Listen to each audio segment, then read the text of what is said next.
ગાંધીનગરમાં ગુજરાત રાજ્ય સંયુક્ત કર્મચારી મોરચાની બેઠક યોજવામાં આવી।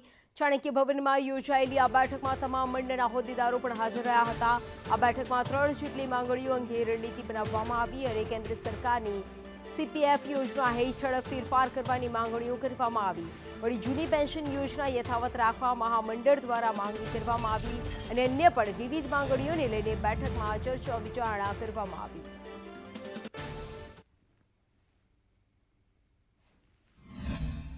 ગુજરાત રાજ્ય સંયુક્ત કર્મચારી મોરચો અને ગુજરાત રાજ્ય કર્મચારી મહામંડળ આ બંનેના સંયુક્ત હોદ્દેદારોની આજે મીટિંગ છે।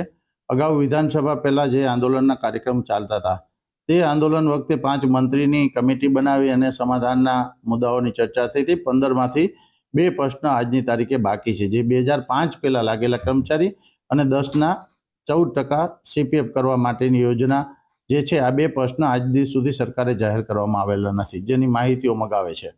સમગ્ર દેશમાં 5 પહેલા તમામ કર્મચારીઓને આપ્યું છે। મહારાષ્ટ્રની અંદર 5 પહેલાના હમણાં કર્મચારીઓને પણ જાહેર કર્યું છે, જ્યાં પણ બીજેપી સંયુક્ત કર્મચારી સરકાર છે। તો ગુજરાતની અંદર 5 પહેલાની સરકારે સમાધાન કરેલા છે।